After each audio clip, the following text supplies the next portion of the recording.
Hello, good morning. Pizza 12 ngayon ng Hulyo 2024. Bago ko i-discuss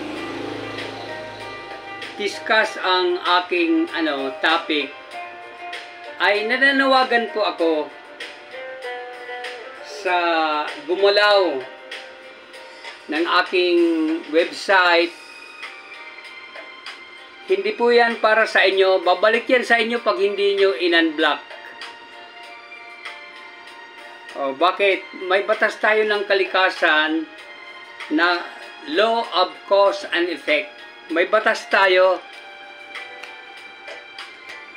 So, pakisuyo para hindi na maramdaman mo ang hagupit. Madadamay pamilya mo. Diba?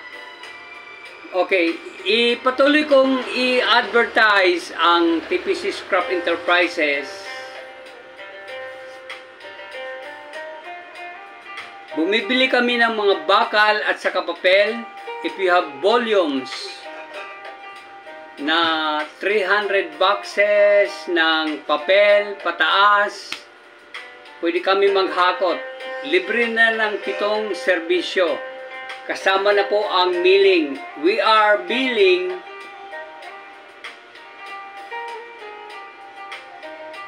at 300 to 400 tons a day. Tayo may pinakamalaki na milling station ng mga confidential documents sa Pilipinas. Obsolete na po ang shredding. Ipamil nyo na po para sigurado po kayo na hindi masusunog ang inyong building. Huwag na po kayo magpadala ng mga shredder sa inyong mga building o warehouse baga po kayo masunugan. So, ayan. I-discuss ko uli ngayon ang topic ko kanina na 10, 20, 30, 40 rule. Mali ako nung una eh. Ginawa kong 50. Nagkakamali rin ako.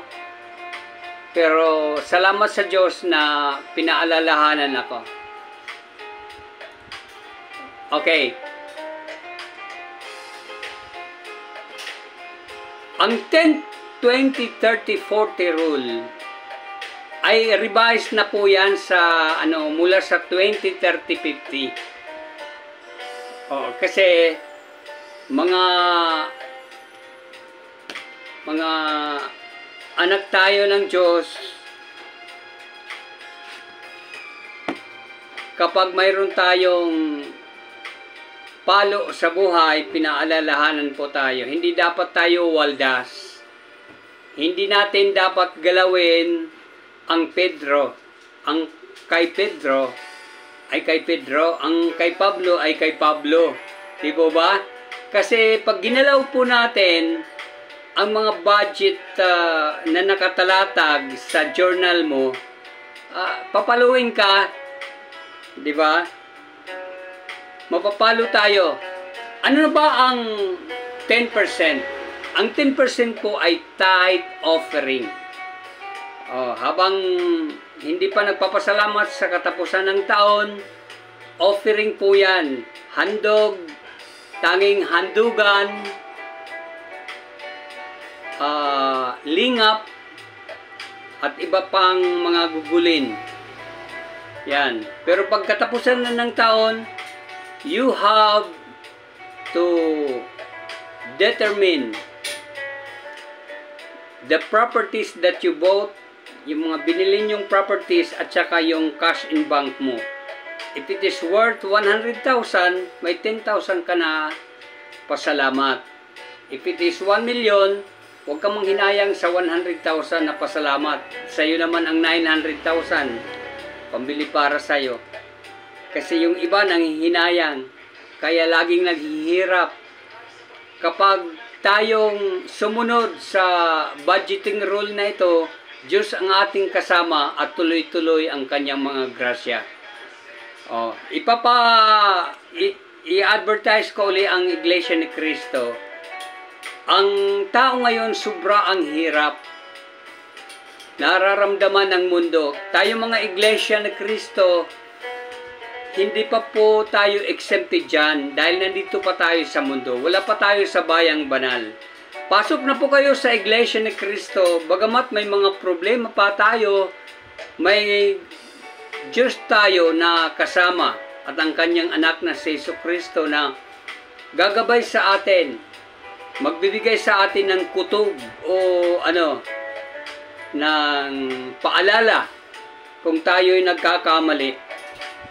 Di ba? So, magtanong-tanong kayo sa mga lokal na malapit sa inyo, makipagkita kayo sa pastor para bigyan kayo ng mga manggagawa na mag-assist sa inyo, bigyan kayo ng leksyon na 25 lessons, then 6 months na pagsubok para makarating kayo sa bautismo, official na kayo magiging Iglesia ni Cristo. Isasama tayo sa bayang banal na lansangan pa lang ay ginto na. Ayaw mo ba nun? Diba? At ang mga paligid ay mga mamahaling bato. So doon, wala ka ng problema sa upa. Diba dito, karamihan tayo nag-uupa. Diba? So, baguhin na natin ang buhay natin, ang pananaw natin, huwag na tayong matigas ang ulo. Katulad noon ng Arka ni Noe, napakarami ang tao na matigas ang ulo. Ayaw pumasok sa daong. Hindi raw sila sasakay. Dahil doon pa ginawa ni Noe sa halos tuktok ng bundok, hindi raw kayang abutin ng tubig. Inabuti, kapangyarihan ba ng Diyos, tatawaran natin? Itong mundo na ito, ang susunod na ipaghukom ay sa pamamagitan ng apoy. Susunogin ito ng apoy at asupre. Wala tayo ng pagtataguan. Makapangyarihan ka man, magbulay-bulay ka, huwag na padaig ng pride. Kung ikaw ay politiko, mataas ang ang kalagayan mo sa mundo na ito, mawawala rin yan eh. Kasi ang kapangyarihan natin, ng tao dito sa mundo, ay pansamantala lang. Diba? Hayaan natin ang Diyos ang magmanage sa buhay natin para dalhin tayo sa bayang banal na walang pagluha, wala ng problema. Lagi na lang pag-aawitan, pagpupuri sa ating Panginoong Diyos na makapangyarihan sa lahat. Okay. Maraming salamat sa inyong panonood. Don't forget to share and subscribe and hit the notification bell para updated kayo sa ganitong mga video. Have a nice day. Take charge. Bye-bye.